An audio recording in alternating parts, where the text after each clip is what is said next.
morning. I first asked Matt that I want to talk Spanish, right? But he said no. He heard me before talking English, and the audience here would prefer me to speak English. As a matter of fact, when I first made the decision to come to the United States, that's one of the main things I had to do, learn English, right? Not just for the sake of be more colonized out of Puerto Rico, but in order to defend myself, defend my country, and to battle along the streets of New York, because I lived here in New York for many years, and it was useful, and I hope it's useful now. And you people cope with me. This is one of my very first experiences talking to an audience in English. Since it's going to be an open floor later on, I'll be more than glad to answer questions. I just want to read something here that I wrote in 1992, and it goes like this. It began a splendid morning. I looked through the cell bars and barbed wire. My soul detached, galloping to my homeland.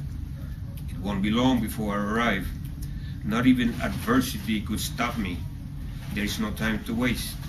A horse to be saddled, oxen to be yoked, a continuation of labor. Children to be taught to reclaim what's ours. It's ours by right. Of that I'm sure. For now I must return. I shall come back soon, so that I no longer have the feeling between cell bars and barbed wire. The title is My Return. I return not only to New York, but to Puerto Rico, and to continue on the struggle for the independence of Puerto Rico. It's been an honor for me to serve my country. They do that on the soldiers, you know, they raise the hand. I don't know which one. I raised my left. Okay.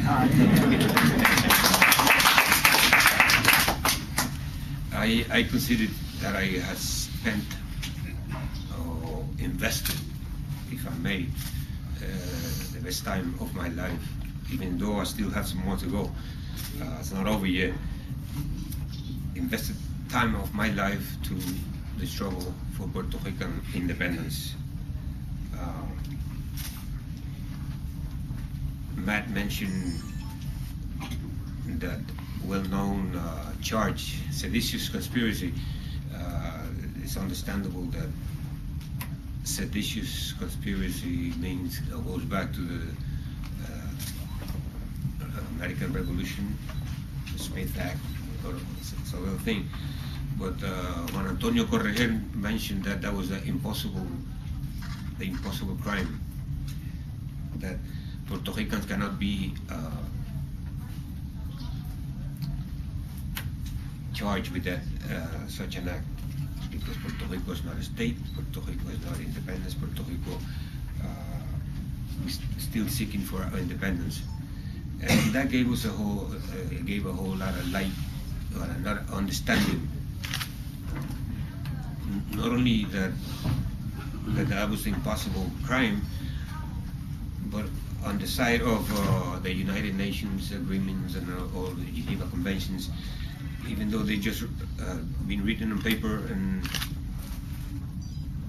almost no governments have taken actions in terms of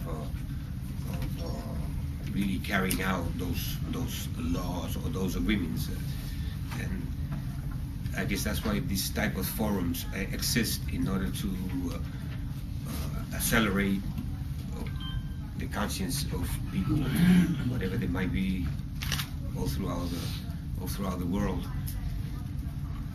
Because I think one of the things is that most of the people don't realize, or don't understand, or don't know, or don't want to know the real thing that goes inside there, you know, aside from the punishment, the suffering from our political prisoners of war, that should be one of the main aspects, one of the main focuses on